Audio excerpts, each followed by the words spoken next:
Hello दोस्तों, नमस्कार, सत श्री अकाल। कैसे हैं आप सभी लोग? आशा करता हूं आप लोग अच्छे होंगे। और आपका एक बार फिर से स्वागत है निखिल विद स्टडी में। जैसा कि आपको पता है, आज का जो टॉपिक है हमारी हिंदी का, वो है हिंदी भाषा की जो महत्वपूर्ण विराम चिन्ह होते हैं उनके बारे में। ठीक है, तो अगर आप चैनल पर नए हैं तो चैनल को सब्सक्राइब कीजिए और इसको शेयर कीजिए। ठीक है, अब हम आते हैं अपने टॉपिक पर। तो हम लोग जो है, कोई भी अगर हिंदी या फिर हिंदी की कोई बुक पढ़ते हैं तो उसमें कई विराम चिन्ह, कई चिन्ह होते हैं जिसके बारे में हमको पता ही नहीं होता है, उसका क्या नाम होता है, कब यूज होता है, वो सब मैं आपको बताऊंगा। और ज्यादा लंबा नहीं बताऊंगा, वीडियो लंबी हो जाएगी। शॉर्ट में और अच्छी तरीके से बताता जाऊंगा, आप लोग ध्यानपूर्वक बने रहिए। ठीक है, तो सबसे पहले हमारा आता है पूर्ण विराम। पूर्ण विराम क्या होता है? जैसे किसी भी वाक्य को हम जब पूरा करते हैं उसके बाद जो एक खड़ी पाई जो होती है या फिर जो डंडा होता है, उसी को हम पूर्ण विराम कहते हैं। जैसे राम बाजार जाता है के बाद हम लोग पूर्ण विराम को लगाते हैं। ठीक है, इसके बाद अब आ जाता है हमारा अर्ध विराम। अर्ध विराम क्या होता है? वो अर्ध विराम जो किसी भी दो वाक्यों को पूरा करता है और पहला वाक्य दूसरे वाक्य के ऊपर निर्भर रहता है। जैसे निखिल ने खाना खाया किंतु वह सो गया। निखिल ने खाना खाया किंतु वह सो गया। मतलब निखिल ने खाना खाया, अभी वाक्य पूरा नहीं हुआ है, किंतु वह सो गया, अब वाक्य पूरा हो गया। तो जो किंतु किंतु से पहले वाला जो चिन्ह है, वहीं पर हम अर्धविराम का प्रयोग करते हैं। जैसे निखिल ने खाना खाया, अर्धविराम, किंतु वह सो गया। ठीक है, इससे पता चला होगा आपको कि अर्धविराम हम कहां पर और कैसे यूज करते हैं। ठीक है, अब आगे आइए नेक्स्ट। अब है अल्प विराम। अब ये अल्प विराम क्या होता है? अल्प विराम वह विराम होता है जो कई शब्दों को जोड़ने का काम करता है। जो कई शब्दों को जोड़ने का काम करता है। जैसे मोहन बाजार गया, मछली पकड़, मछली मछली ली और थैले में रखी और घर पर आ गया। मोहन बाजार गया, मछली ली, थैले में रखी, घर पर आ गया।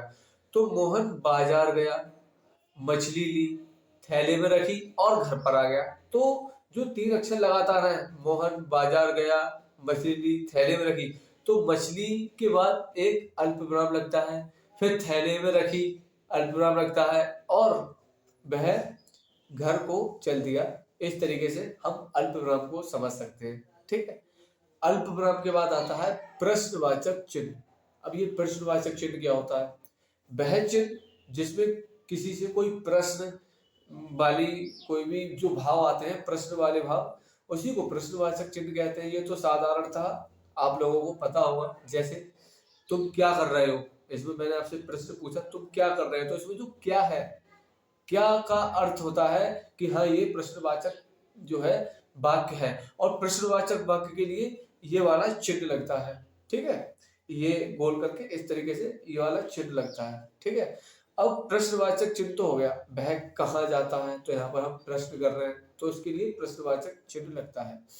आपने खाना क्यों नहीं खाया, तो क्यों, क्या, कौन, कैसे, ये सब प्रश्नवाचक चिन्हों में आते हैं। ठीक है, प्रश्नवाचक चिन्ह के बाद आता है विस्मयादि बोधक चिन्ह।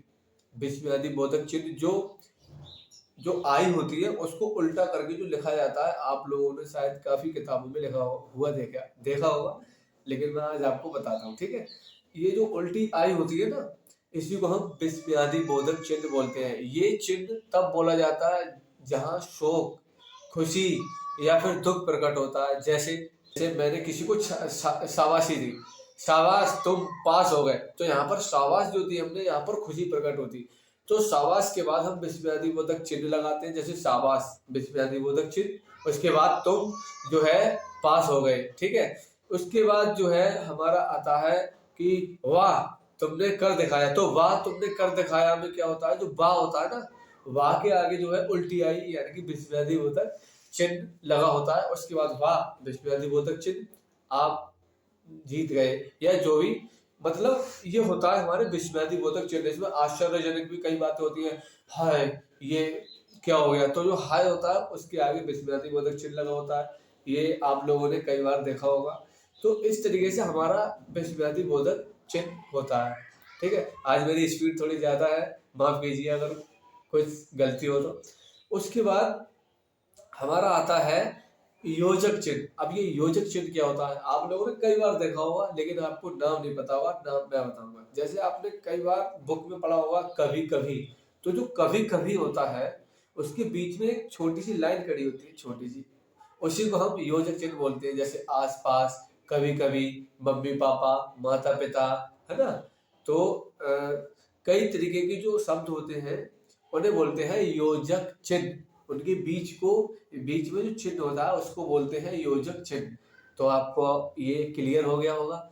अब जो योजक चिन्ह है उसके बाद एक चिन्ह और होता है, उसको बोलते हैं जो है निर्देशक चिन्ह। निर्देशक चिन्ह क्या होता है, वो चिन्ह जो किसी निर्देश को जो है दर्शाता है। जैसे आपने कई बार किताबों में देखा होगा, मोहन आप क्या कर रहे हो, दिनेश मैं पढ़ रहा हूँ। फिर मोहन क्या पढ़ रहे हो, दिनेश हिंदी की किताब पढ़ रहा हूँ। तो जो मोहन दिनेश, तो जो मोहन के आगे इस तरीके से डैश लगा होता है, डैश जो लगा होता है उसी को हम निर्देशक चिन्ह बोलते हैं, क्योंकि वो निर्देश दे रहा है ना। तो ये जो है हमारा निर्देश चिन्ह होता है। उसके बाद आता है रेखांकन। अब जो रेखांकन क्या होता है, रेखांकन चिन्ह वो होता है जिसमें हम किसी भी शब्द के ऊपर रेखा काट देते हैं, या नीचे या ऊपर जो रेखा होती है उसी को हम रेखांकन चिन्ह बोलते हैं। जैसे रेखा मतलब एक लंबी सी लाइन किसी भी या शब्द के ऊपर या शब्द के नीचे, जिससे वह शब्द इम्पोर्टेंट बन जाता है, यानी कि महत्वपूर्ण बन जाता है। ठीक है, ये हमारा जो है रेखांकन चिन्ह हो गया। उसके बाद आता है हमारा हंस पद चिन्ह। अब ये हंस पद चिन्ह क्या होता है, हंस पद वो चिन्ह होता है जिसमें त्रुटियों को संभाला जाता है। जैसे मोहन ने खाना खाया और गया, मोहन ने खाना खाया और गया।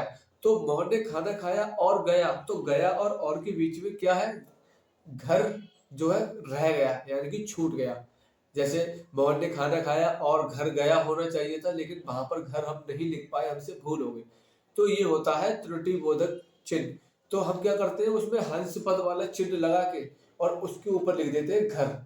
तो क्या हो जाता है, मोहन ने खाना खाया और घर गया। तो इस तरीके से हंस पद का प्रयोग होता है। उसके बाद आता है कोष्ठक। कोष्ठक क्या होता है, कोष्ठक यानी आपने कई बार पढ़ा होगा ब्रैकेट। तो जो ब्रैकेट होता है वही कोष्ठक होता है।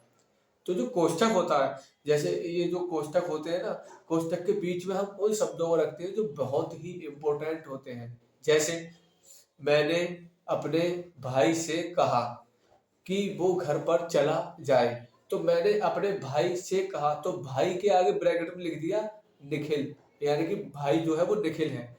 तो ब्रैकेट में निखिल लिख दिया। उसके बाद मैंने अपने भाई यानी कि ब्रैकेट में निखिल से कहा कि वो घर चला जाए। ठीक है, तो इस तरीके से हमें पता चल गया होगा कि ब्रैकेट क्या होता है और ब्रैकेट जो है यानी कोष्ठक चिन्ह क्या होते हैं, आपको ये पता चल गया होगा। उसके बाद आता है उद्धरण चिन्ह। आप लोगों ने उद्धरण चिन्ह नहीं सुना होगा, आपने इन्वर्टेड कॉमा जरूर सुना होगा, उसी को हिंदी में जो है उद्धरण चिन्ह कहते हैं। ये उद्धरण चिन्ह कहाँ प्रयोग होता है, ये अक्सर दोहे में या किसी भी पंक्ति में, जो लंबी पंक्ति होती है उसको जो है इम्पोर्टेंट दिखाने के लिए हम लोग यूज करते हैं। आपने कई बार देखा होगा कि कबीरदास के कई दोहे होते हैं, है ना। तुलसीदास के, जैसे तुलसीदास का एक रामचरितमानस का कोई श्लोक है या फिर कोई एक दोहा है, तो वो होता है जैसे रघुकुल रीत सदा चली आई, प्राण जाए पर बचन न जाए। तो रघुकुल रीत सदा चली आई, प्राण जाए पर बचन न जाए। तो रघुकुल से पहले इन्वर्टेड कॉमा यूज होता है और लास्ट में प्राण जाए पर बचन न जाए के बाद इन्वर्टेड कॉमा यूज होता है। तो इस तरीके से हमको पता चल गया कि ये जो उद्धरण चिन्ह होता है वो क्या होता है। तो आई होप आप लोगों को जितनी मैंने आपको जानकारी दी है शायद आपको समझ में आई होगी। और अगर इसमें कोई त्रुटि हो या मुझसे कोई गलती हो गई हो तो माफ़ कीजिए।